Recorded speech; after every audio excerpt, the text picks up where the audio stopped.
नमस्कार विद्यार्थी मित्रांनो, स्वागत आहे तुमचं MPSC सक्सेस स्पॉट ह्या आपल्या शैक्षणिक यूट्यूब चॅनलमध्ये.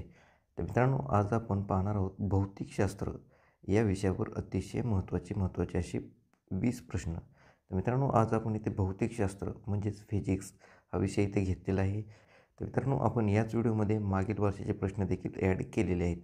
तर मित्रांनो, व्हिडिओ शेवटपर्यंत पहा. तसेच जर आपल्या चॅनलवर नवीन असाल तर आपल्या चॅनलला सबस्क्राईब पण करून घ्या. तर चला मग आपल्या व्हिडिओला सुरुवात करूया.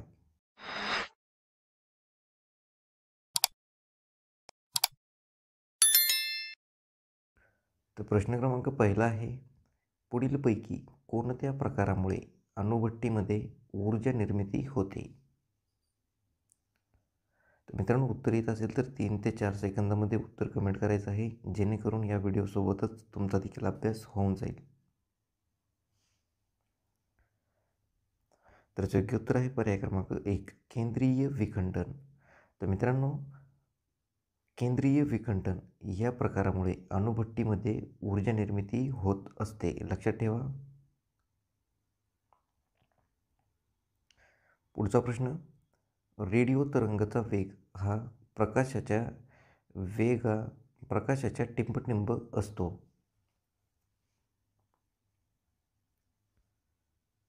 तर योग्य उत्तर आहे पर्याय क्रमांक 3, प्रकाशाच्या वेगाइतकाच. तर मित्रांनो, रेडिओ तरंगाचा वेग हा प्रकाशाच्या वेगाइतकाच असतो. पुढचा प्रश्न, खालीलपैकी कोणत्या किरणांना हेलियम अणू असे म्हणले जाते?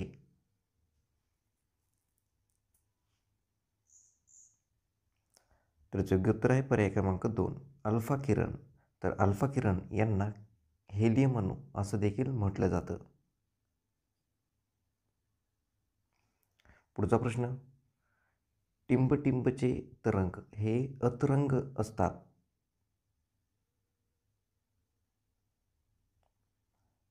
तर योग्य उत्तर आहे पर्याय क्रमांक 1, प्रकाशाचे. तर प्रकाशाचे तरंग हे अतरंग असतात. पुढचा प्रश्न, विद्युतधारेद्वारे चुंबकत्व निर्मिती कोणी केली होती?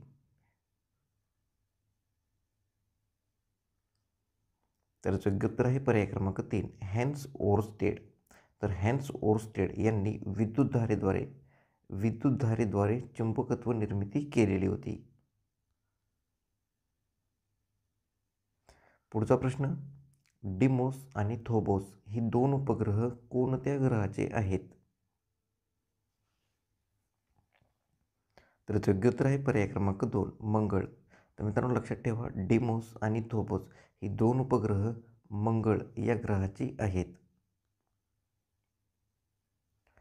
पुढचा प्रश्न, खालीलपैकी MKS पद्धतीमध्ये दाबाचे एकक कोणते असते? तर योग्य उत्तर आहे पर्याय क्रमांक 1, न्यूटन मीटर. तर लक्षात घ्या, न्यूटन मीटर हे MKS पद्धतीमध्ये दाबाचे एकक असते. पुढचा प्रश्न, सोलर सेल कशापासून बनलेले असतात?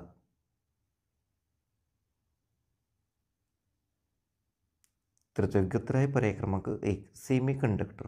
तर सेमीकंडक्टरपासून सोलर सेल हे बनलेले असतात. पुढचा प्रश्न, खालीलपैकी समुद्राची खोली मोजण्यासाठी कोणते तंत्रज्ञान वापरतात?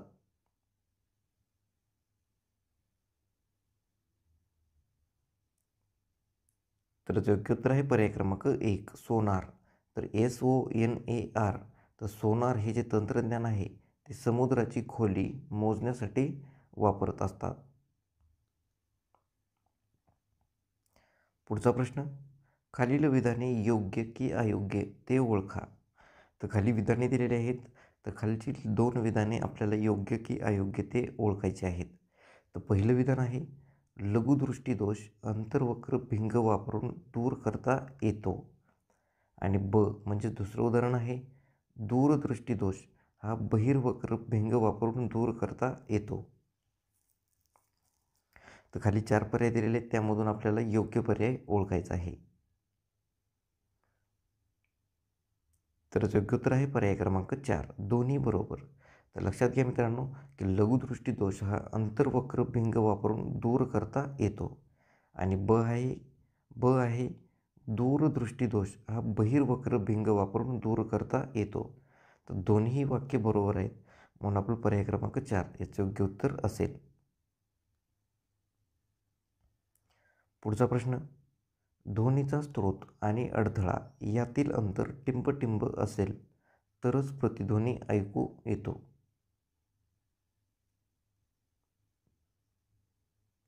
तर योग्य उत्तर आहे पर्याय क्रमांक 1, 17 मीटरपेक्षा जास्त किंवा 17 मीटर. जर ध्वनीचा स्रोत आणि अडथळा यातील अंतर 17 मीटरपेक्षा जास्त किंवा 17 मीटर असेल तरच प्रतिध्वनी ऐकायला येतो. पुढचा प्रश्न, डोळ्यात येणाऱ्या प्रकाशावर कोण नियंत्रण ठेवत असते? तर योग्य उत्तर आहे पर्याय क्रमांक 2, बुबुळ. तर डोळ्यात येणाऱ्या प्रकाशावर बुबुळ हे नियंत्रण ठेवत असते. पुढचा प्रश्न, हेनरी बेक्वेरेलने शोधलेल्या किरणोत्सार म्हणजेच रेडिओ ॲक्टिव्हिटी यावर कोणी संशोधन केले होते? तर योग्य उत्तर आहे पर्याय क्रमांक 3, मेरी क्युरी. तर मित्रांनो, हेनरी बेक्वेरेलने शोधलेल्या किरणोत्सार म्हणजेच रेडिओ ॲक्टिव्हिटी यावर मेरी क्युरी यांनी संशोधन केलेलं होतं. तसेच मित्रांनो, याच्यापासून अजून एक प्रश्न बनतो की किरणोत्सार म्हणजेच रेडिओ ॲक्टिव्हिटी कोणी शोधली होती? तर ती शोधली होती हेनरी बेक्वेरेलने. लक्षात ठेवा. पुढचा प्रश्न, अणूचे वस्तुमान खूप लहान असते म्हणून त्यांना मोजण्यासाठी टिंबचा वापर केला जातो. तर योग्य उत्तर आहे पर्याय क्रमांक 4, AMU. तर अणूचं वस्तुमान खूप लहान असतं म्हणून AMUचा वापर केला जातो. पुढचा प्रश्न, एडी करंट म्हणजे चक्राकार प्रहार खालीलपैकी कोणत्या गोष्टीसाठी वापरला जातो? तर योग्य उत्तर आहे पर्याय क्रमांक 1, कोणत्याही वाहनांचा वेग जाणण्यासाठी. तर मित्रांनो, लक्षात ठेवा, कोणत्याही वाहनांचा वेग जाणून घेण्यासाठी एडी करंट म्हणजे चक्राकार प्रहार हा वापरला जात असतो. पुढचा प्रश्न, कोबाल्ट या किरणोत्सारी समस्थानिकाचा उपयोग कोणत्या रोगावरील उपचारासाठी केला जातो? तर योग्य उत्तर आहे पर्याय क्रमांक 2, कर्करोगावरील उपचारासाठी. तर मित्रांनो, कोबाल्ट या किरणोत्सारी समस्थानिकाचा उपयोग हा कर्करोगावरील उपचारासाठी केला जातो. पुढचा प्रश्न पाहूया, खाली दिलेल्या जलविद्युत केंद्रामध्ये ऊर्जेचे रूपांतर होते त्याचा योग्य क्रम ओळखा. तर मित्रांनो, खाली दिलेला जो जलविद्युत केंद्रामध्ये ऊर्जेचे रूपांतर होते त्याचा योग्य क्रम ओळखायचा आहे. तर योग्य उत्तर आहे पर्याय क्रमांक 3, स्थितीज ऊर्जा, गतिमान ऊर्जा म्हणजेच गतिज ऊर्जा आणि विद्युत ऊर्जा. तर पर्याय क्रमांक 3 याचं योग्य उत्तर असेल. पुढचा प्रश्न, खाली दिलेल्या ग्रहांपैकी कोणत्या ग्रहाचा दर्जा म्हणजेच ग्रह दर्जा 2006 या साली काढून घेतला आहे?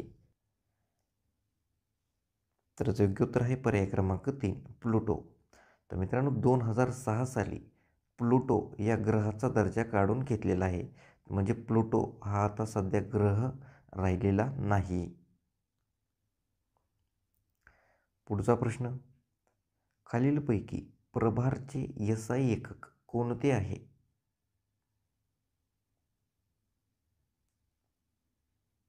तर योग्य उत्तर आहे पर्याय क्रमांक 3, कुलोम. तर प्रभारचे SI एकक हे कुलोम हे आहे. पुढचा प्रश्न, खालीलपैकी कोणत्या किरणांना वस्तुमान नसते?